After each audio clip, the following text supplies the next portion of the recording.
So I've driven my new Model X 455 miles. The sticker shows that it's 33 kilowatt hours per 100 miles, but the range is listed at 348 miles. So there's an issue here. So if it's a 100 kilowatt hour battery pack and I divide 348 miles of EPA range, that works out to about 287 watt hours per mile to get all of the range. But if you believe the sticker, it shows that it's capable of 330 watt hours per mile because it also states 33 kilowatt hours per 100 miles. So if you assume a 100 kilowatt hour battery pack, it can't be correct because 348 miles of range times 330 watt hours per mile would say you have 114,840 watt hour battery, or in other words, 114.8 kilowatt hour battery pack. And I'm not sure which is true at this point because according to the sticker, the math says it's 114.8 kilowatt hour battery pack. So after 455 miles, I averaged 306 watt hours per mile, which is pretty respectable. But applying the math, here's what I came up with. So if you assume a 100 kilowatt hour battery pack and I expended 306 watt hours per mile, that tells me real world driving about 50% highway, 50% secondary roads, about 326.8 miles of range. But if I apply the sticker's math at 33 kilowatt hours per 100 miles, and that math tells me the battery pack's 114,000-ish kilowatt hours, then my range far exceeds the EPA estimate. So my belief is that it is a 100 kilowatt hour battery pack. I'm not sure I understand why the sticker says two different things. And on top of that, there's another issue. When I first ordered it, it was listed at 350 miles of range, 351. But last year, near the end of the year, it actually had exceeded 360 with the old model before the refreshed version. But still, 351. And then maybe a little bit less if you pick the 6-seat configuration, which is what I ended up with. But as I went to the configurator today, December 26th, it's listing for the 6-seat configuration 330 miles of range. So I'm not sure what's happening at this point because the range is changing and the sticker disagrees with itself. Now I understand why maybe before the refresh it had gone up to about 360 miles of range because the Model X, I had a 2020 Model X, did 0 to 60 in 4.4 seconds. The refreshed version does it in 3.8 seconds.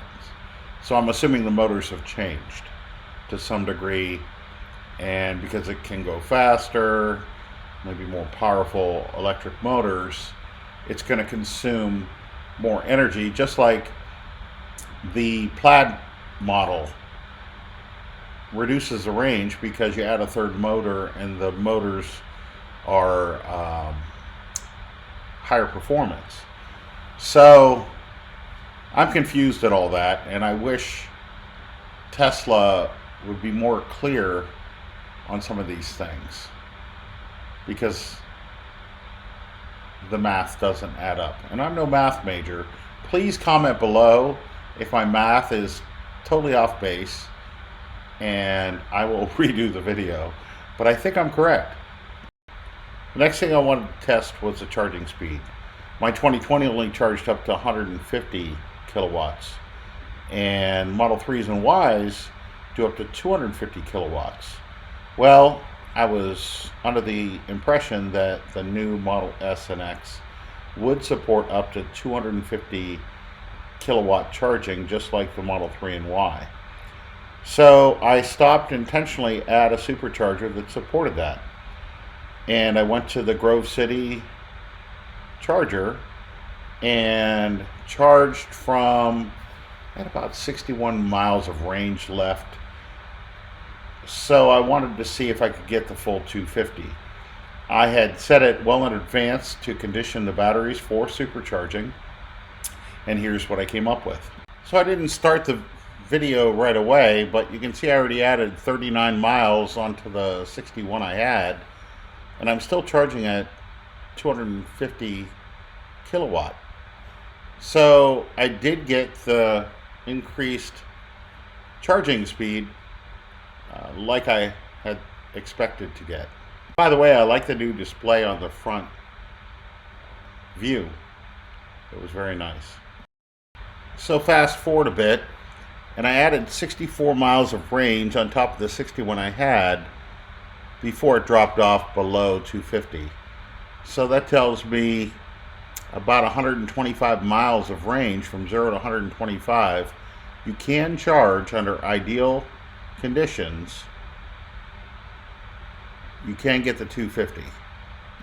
So even after adding 100 miles of range, I'm still charging at 175 kilowatts. So it's much improved from the 2020 model and earlier. I was very pleased with the charging speed.